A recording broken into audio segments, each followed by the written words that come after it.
Halo semuanya, selamat datang di video YouTube saya. Kali ini, saya akan menyampaikan tentang capaian pembelajaran pada kurikulum Merdeka.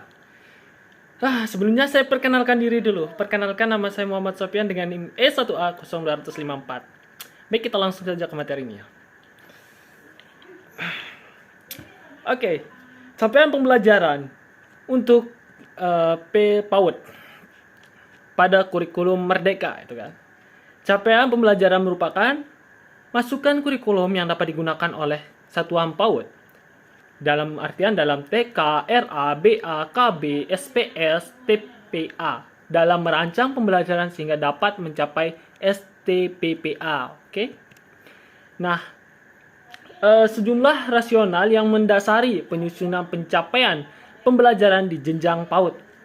Yang pertama itu memberikan lebih banyak ruang kemerdekaan bagi satuan PAUD untuk menetapkan kebutuhan pengajaran dan pembelajaran. Yang kedua, menguatkan transisi PAUD sampai dengan SD. Kesinambungan pembelajaran di PAUD dan sekolah dasar adalah peran kunci, mengingat periode anak usia dini sebetulnya adalah usia 0 hingga 8 tahun.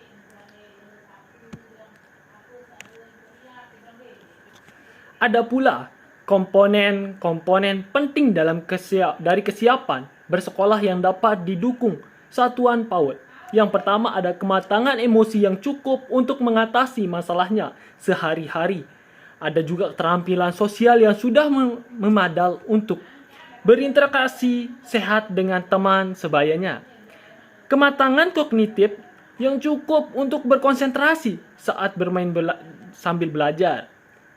Pengembangan keterampilan motorik dan perawatan diri yang memadai untuk dapat berpartisipasi di lingkungan sekolah secara mandiri.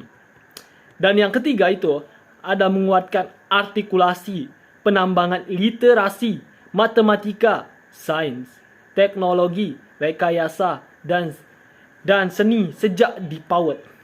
Hal ini diperlukan adalah pemahaman yang meluas di satuan PAUD dalam arti TK, RA, BA, KB, SPS, TPA. Dan komunitas orang tua mengenal perkembangan literasi dini, matematika awal, sains, teknologi, rekayasa, dan seni dalam PAUD yang mencakup pengembangan 1. Kemampuan menyimak dan mengelola informasi, kemahiran berbahasa yang memadai untuk berpartisipasi dalam percakapan sehari-hari, mengekspresikan gagasan, pendapat dan perasaan, menjelaskan berbagai peristiwa yang dekat dengan kehidupan anak, mendengarkan secara efektif dan merespon dengan tepat. Kecintaan pada buku yang dipupuk dengan mendengarkan berbagai cerita serta teks informasi sederhana dan menarik sehingga dapat mendorong anak untuk mengekspresikan tanggapan mereka. Pengalaman langsung yang memadai dalam menghitung di antaranya berbagai jenis jumlah kecil, maniometrik objek yang berbeda dengan cara membedakan menggunakan bahasa matematika untuk mengidentifikasi objek yang panjang, pendek, berat, ringan, penuh, kosong, cepat, lambat, dan juga untuk menjelaskan beberapa bentuk sederhana di lingkungan masyarakat. Pengalaman yang cukup dalam mengekspresikan berbagai elemen lingkungan dalam alam mereka, serta alat-alat sederhana, teknologi, dan bahan konstruksi agar mereka terbiasa dan mampu menggambarkan pengalaman mereka dan apa yang telah mereka pelajari. Keterampilan awal ini dikembangkan melalui kegiatan belajar dan sambil bermain dengan tetap memperhatikan keunikan anak tersebut. Nah, kemudian yang keempat ini lebih memberikan pijakan bagi anak untuk memahami dirinya dan dunia.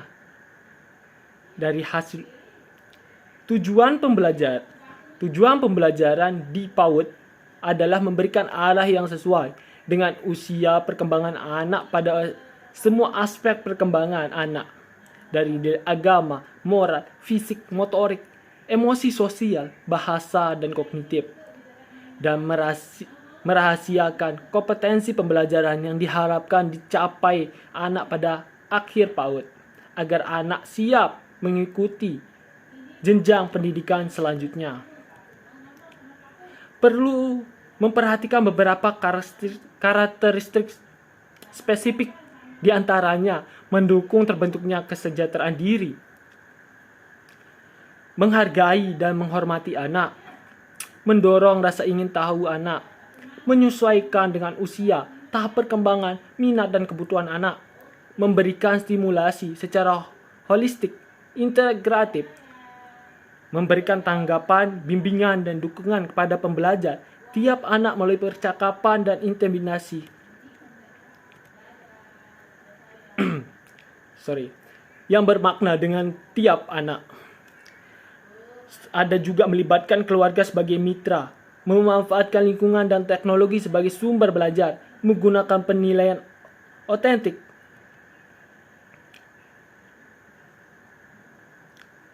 Ada 3 elemen dalam stimulasi,